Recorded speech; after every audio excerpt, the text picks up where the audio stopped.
Now, here's an interesting analogy. Everything around you is nature versus nurture. Every single thing.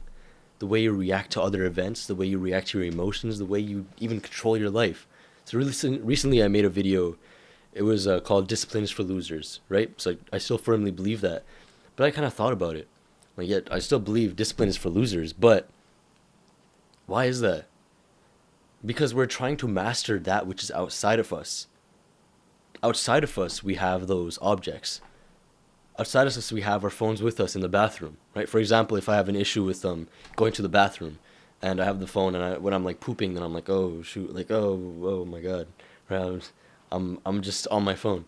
Then that's an outside product.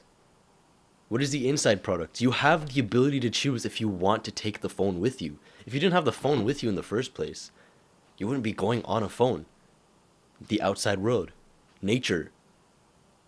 Nurture would be something on the inside. So, for example, if I was biking down the street today and I was to crash into a tree and my bike broke down, whoops, I went flying or something, right? I'm all right, but my bike's like destroyed. So I could sit there and I could weep and cry about it. Oh, my bike, my bike. I can go tell my friends, oh, I broke my bike. I can't go here. I can't go. I can go tell my mom, oh, I can't. I can do all that stuff. Or I can just say, yeah, the bike was like dirty. It was like old, 1 year old. It was already rusting. Now I have the chance to get a new one. All of a sudden, in two separate ways, because of the way I interpreted the event, all of a sudden I can choose whether I want to be happy or not. And when people say happiness is subjective, those are probably the happiest people in and of themselves. Because they understand that you get to choose what you want to be happy about. Now, people just say people just say generally, oh, okay, happiness is subjective, right? Or beauty is subjective, right? You might find one thing beautiful, I might find another thing beautiful. Now, of course, there's a nature version of that beauty. There is the golden ratio, say 1.6 of everything of your face. You can search that up. I don't know how that works.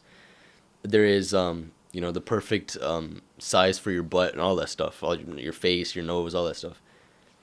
But then there's also the fact that you can choose to love someone.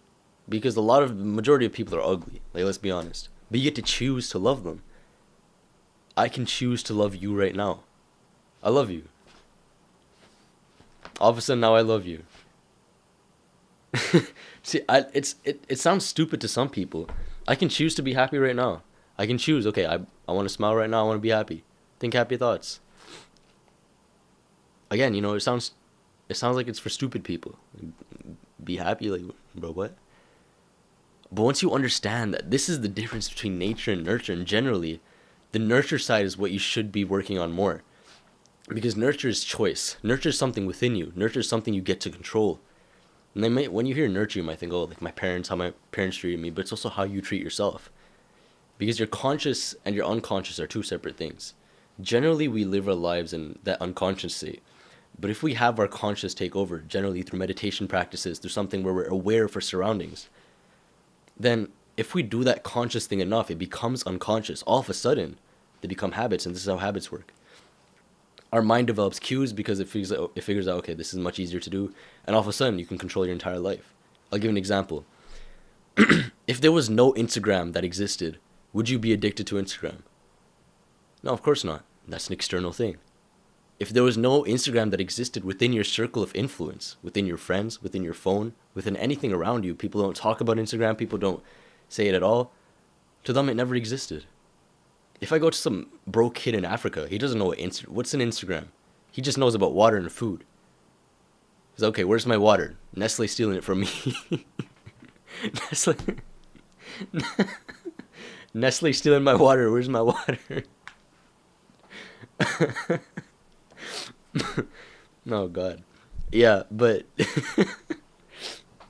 the idea is that you probably shouldn't be focusing too much on that external world because you get to control that external world sometimes. Sometimes you can't. And that's when your mind comes into play. You get to choose the way you react to things. I got to choose the way I reacted to myself falling off that bike and going flying 20 feet.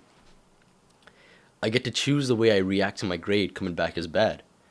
And I could mourn and weep about, oh, my GPA is ruined forever, oh. Right now, this is actually probably the worst grade I have right now. I have like an 81 or something, 80. I'm on the borderline of 80. I've never gotten anything below 90 in my life. I was thinking about it. At one point, I was like pissed. I'm like, oh, stupid class. Oh, math is not for me. And then I realized, okay, I'm thinking outside of my circle of influence. This means this is a chance for me to conquer something. This is a chance for me to go and learn what is difficult. This is a chance for me to see what my weakness is. And I started finding it in between. All of a sudden, I have an opportunity. All of a sudden, I can improve. That is choice. That is the ability to choose between how you see a bad grade and how you don't. And a lot of people, you'd be surprised, a lot of people don't know how to control this. They don't know how to say, oh, I got a bad grade? All right, next time I can improve. Like, oh, bad grade, bad. Like, the person, if I was going to war with you, I have to, like, drill this point across. If I was going to war with you, you were literally beside me in the trenches. Like, we're both holding our AK-47s. There's, like, dudes on the other side trying to shoot us. You can hear the bullets flying all around us. And we're just there. Let's say you got shot in the leg. You're like, oh, I got shot in the leg. You're... Shut up.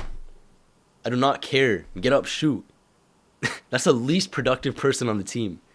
The least productive person who's complaining.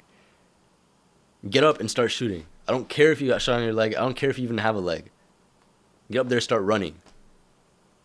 I would crawl with your arms. Doesn't matter. It's a war. That's what life is. War. War. You should be fighting, but it shouldn't be difficult. You should understand what you're fighting for and how you're fighting it. And if there's an easy way to fight, fight that way. Why would you take the harder path for no reason? Would you rather be the guy who made $1 million through hard work and discipline and working 17 hours per day, or the guy who got there from 1 hour work a day? Who would you rather be? Of course you'd become the guy who works 1 hour a day. That is more of something that would be different than the guy who works 17 hours, because that's a stereotype. Understands what outside of your control and what's within it, and apply that to every part of your life, because you'll be surprised how many parts of your life it can be applied to. Observe everything.